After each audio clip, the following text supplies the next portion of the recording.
Good afternoon, everybody, or good morning. My name is Ben Whitman. I work at the Clark Fountain Law Firm in West Palm Beach, and I just wanted, before I jump in, say thank you to the Romanos for putting this event on for so many years, and what a privilege it is to be able to speak after some of the people that have spoken today and on the same roster as everybody here. So, electrocution cases.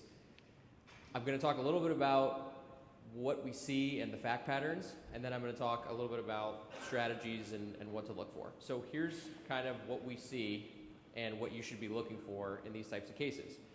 Utility employees that are operating aerial placers, bucket trucks, cherry pickers, or people that are tree trimmers that are basically hired by residential homeowners. They see someone walking down the street, hey, can you cut my trees? And in performing that task, they make direct or indirect contact with a high voltage, uninsulated utility wire. The reason that this is a good topic to speak on and that these are cases that are worth pursuing, unfortunately, is because these incidents usually result in either catastrophic injury or death. So there's a lot to talk about on the damages side, and today we'll hopefully guide you through the very difficult liability picture that you'll face. So I want to talk a little bit about why this case is different than other cases, why these types of cases. Two things are going to be right in your face in every one of these cases. Thing number one is workers' compensation immunity. You're not going to be able to sue the plaintiff's employer. They're going to be shielded from immunity. Other entities are going to claim that even if you're going to beat it later. They're going to be waving that in your face right away.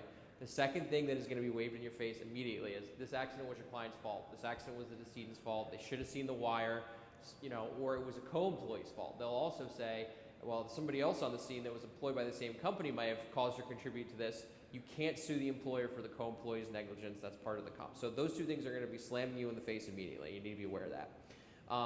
When you get multiple entities involved in these projects where you have utility workers or workers that work, people that work for the telephone company, the internet companies that are working around utility lines, they're working in conjunction with equipment and with other companies.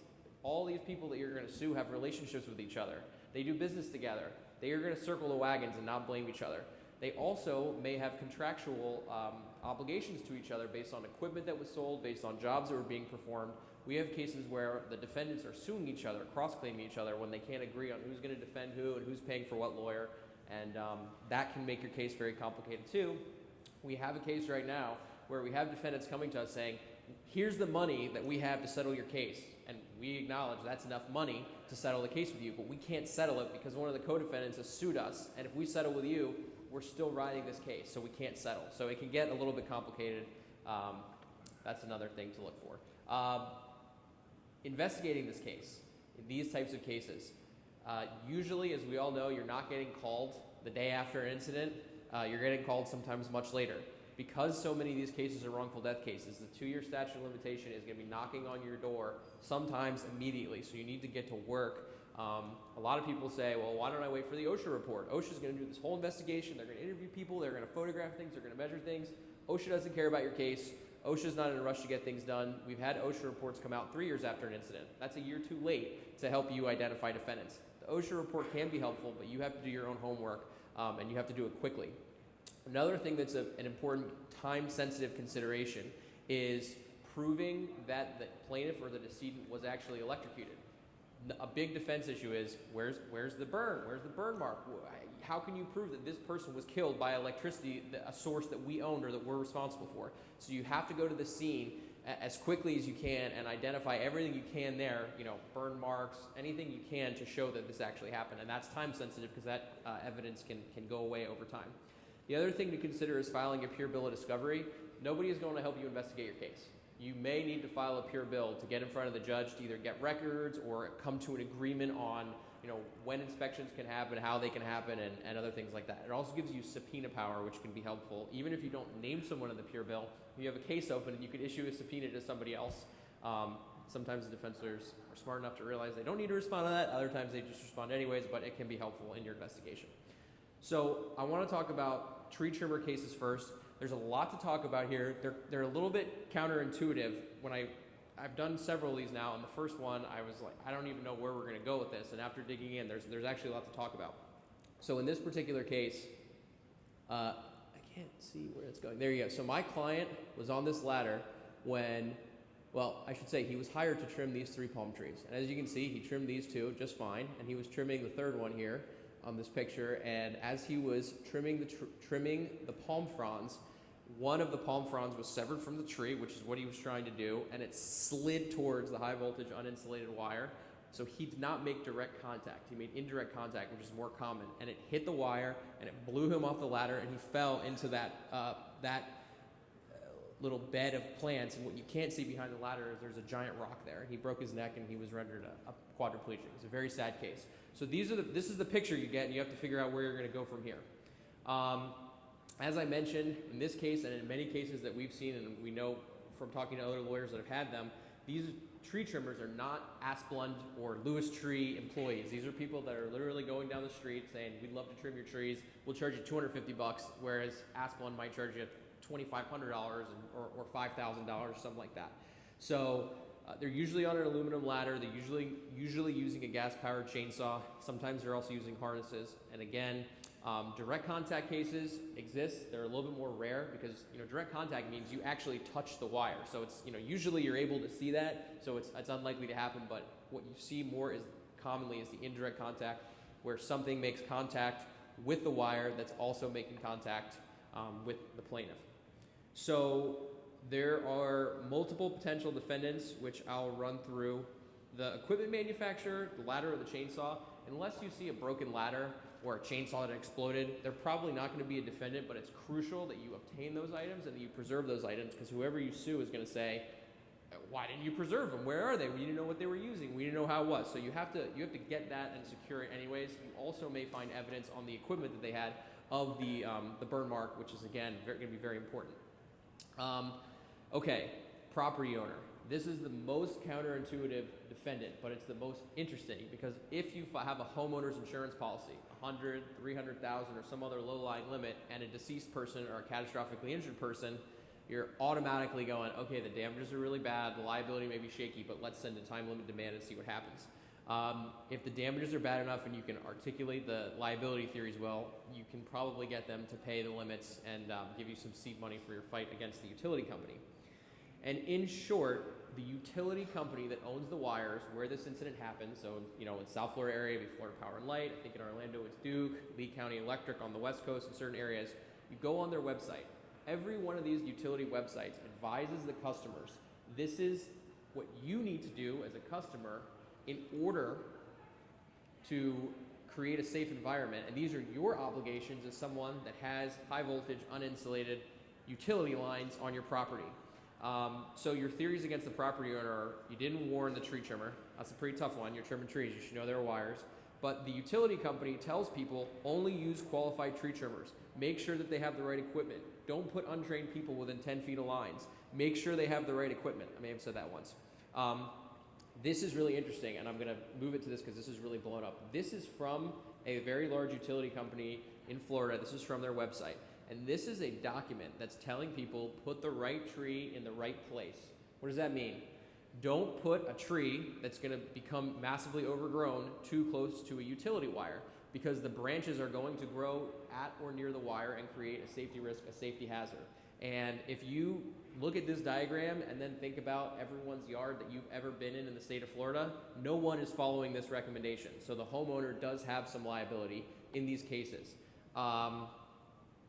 They're also, in some areas, under an obligation to call the utility and say, hey, I've hired Joe's Tree Trimming Company to come over to my house and trim trees.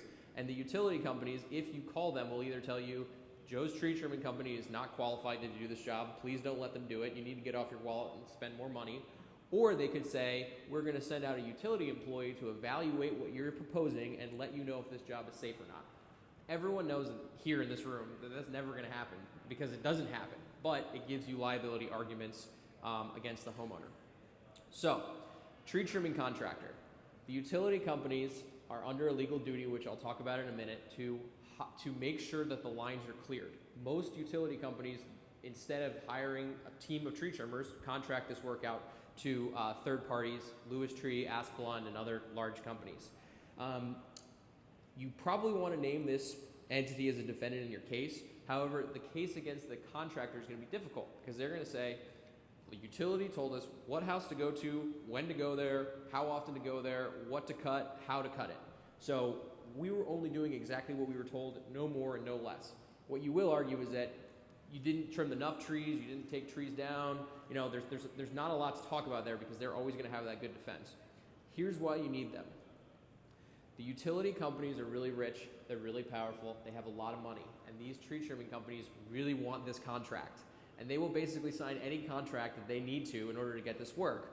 And the utility companies, in addition to being rich and powerful and smart, are also smart. And what they have done is put in these contracts that if they are sued, if you sue a utility company or present any claim that has anything to do with failure to trim trees, vegetation management, or not trimming the trees appropriately, the contractor must defend and indemnify the utility for anything related to this, even though it's the utility that's making the decision as to when to trim the trees. It's very surprising, but this is what the contract says.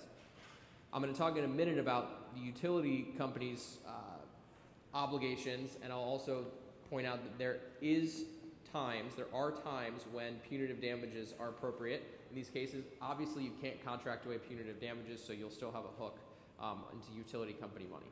So, courts in Florida have entered summary judgment orders that say, in essence, the state of Florida has granted these utility companies a franchise to make lots of money from the citizens of Florida by providing them electricity. We all pay our bills every month. We know that it's not cheap, and we know that every single person in the state of Florida is paying one of them. In exchange for the franchise, these companies are required to keep its overhead power lines free of vegetation in order to provide safe and reliable electrical services. And their failure to do so creates an unreasonable risk of harm for direct or indirect contact with power lines. This is language from summary judgment orders of various trial courts. These are really powerful duties that courts have found that the utility companies owe. Most importantly, it's not a delegable duty as a matter of law. Now, obviously, they're contracting away the defense obligation and the indemnity obligation, but at the end of the day, the utility company is 100% responsible. The utility company can't say, Asplin didn't do what we said to do. They didn't trim the trees, they didn't remove the tree. They are ultimately responsible, and that is hugely powerful. Your theories against the utility company are, as you know, you have the duty that I just described, and you fail to appropriately live up to that duty by not having an appropriate vegetation management cycle. What does that mean? It means that in some areas of the state, depending on the vegetation, your argument as the plaintiff is someone from Florida Power and Light or whatever utility needs to be out there every 18 months to 2 years to inspect the property and determine if trees need to be trimmed. Or, depending on what you have as far as vegetation, what kind of trim cycle you need. What you'll find out is that trim cycles are much longer, and in that long period of time, trees become overgrown, limbs become overgrown, and they get close to the power lines, which create these significant safety hazards. So the question that can help determine if your case is one that's going to settle at mediation or you're going to have to go to trial is going to be, is the utility company on notice this particular area and these particular trees being overgrown? And the only way to find that out is to sue them and do a really specific discovery request. You have to look on the map at the utility line you're dealing with and follow it down through the neighborhoods that it travels through and ask for trouble tickets for every single house along that line. If you pick up the phone and call your utility company and say, my lights are popping, my service is spotty, I don't know what's going on, that information is documented and always kept. It's called a trouble ticket. So what we found in some of these cases where these are the lines where people are electrocuted and killed.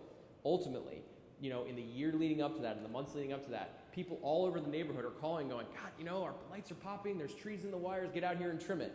If they knew that and didn't trim it, your case will hopefully settle because they knew exactly what was going on and they failed to do the right thing. Now, punitive damages.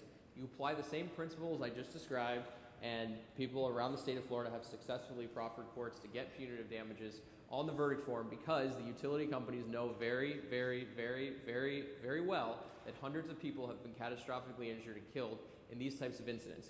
Yet they have done nothing to change the vegetation cycles. They have done nothing to trim more often. And the simple explanation for that is tree trimming, as we've been discussing, is really expensive. People do not want to do it, and companies don't want to do it. So they'd rather defend our lawsuits than change with their behavior. So you'll be able to get punitive damages on your verdict form as well, or proffer for it, which will hopefully help your case settle. Everything that I just talked about with tree trimmer cases, those same principles apply to people who aren't tree trimmers but that make indirect contact with power lines. We've seen cases where people are, have kids in their yard and someone will lean against the tree and the tree will lean into a wire, or a branch will lean into a wire and it can electrocute somebody in the yard. So those people are entitled to the same type of recovery. We just see the tree trimmers more often. So these are just pictures from scenes of these types of cases. You'll see this, for example, is really important. This was a strap on a ladder, and they claimed in this case, the defendants claimed, he wasn't really electrocuted. This isn't an electrocution case. He lost his balance and fell off the ladder. We were able to prove, with among other things, this picture that showed that there was burning and melting and that this was an electrical injury. This is another, see, the pictures are similar from all the scenes. So I know that I only have another few minutes.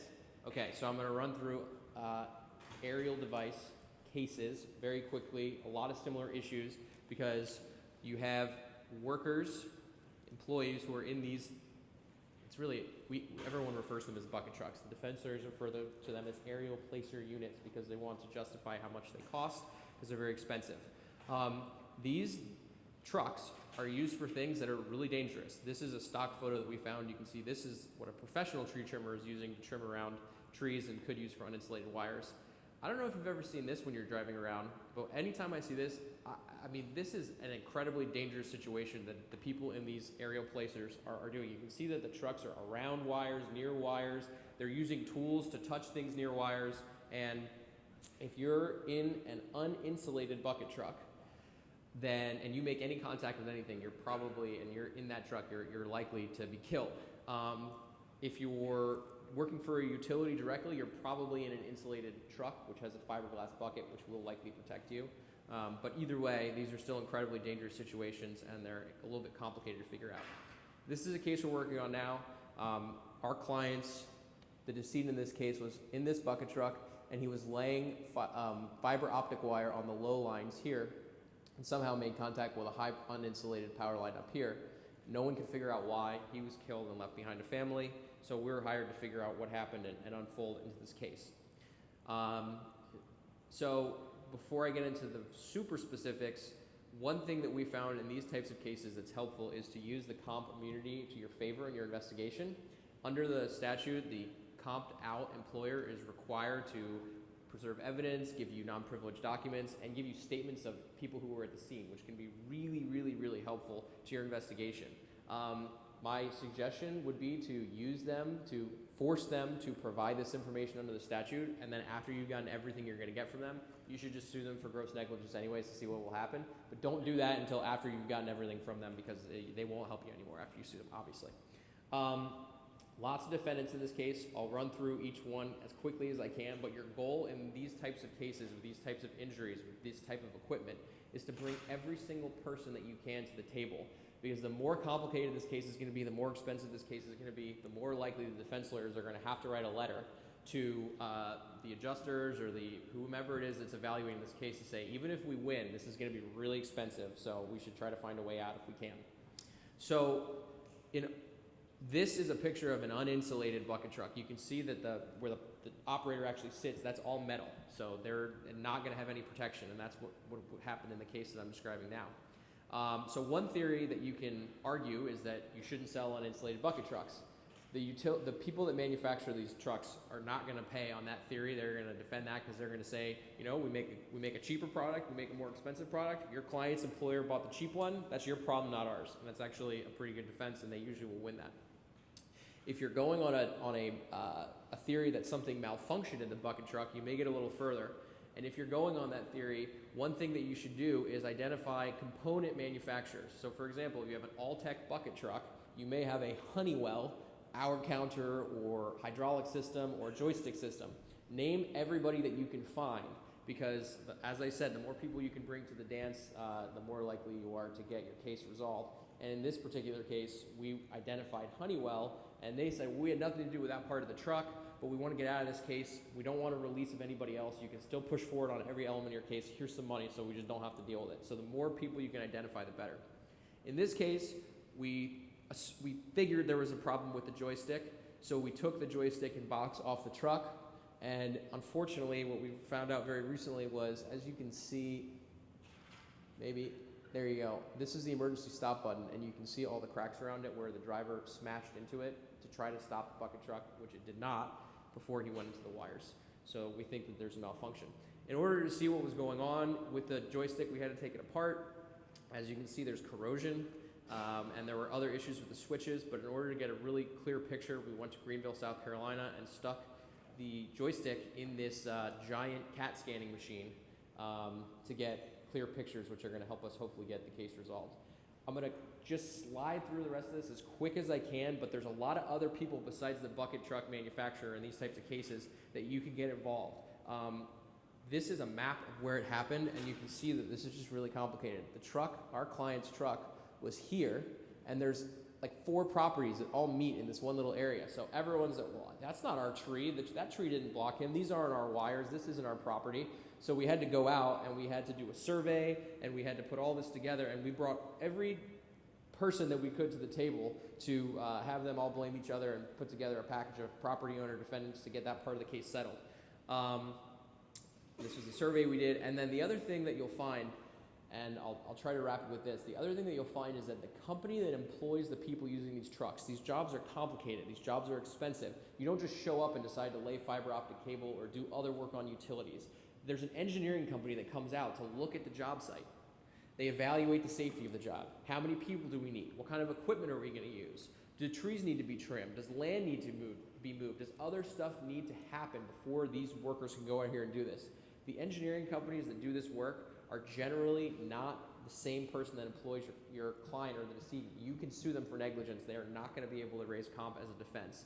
And you'll probably find that they did not do a very thorough job. And you'll be able to identify that company when you ask the employer for a CAD drawing, you know, the little engineering drawings that you'll see. And you'll be able to identify them that way.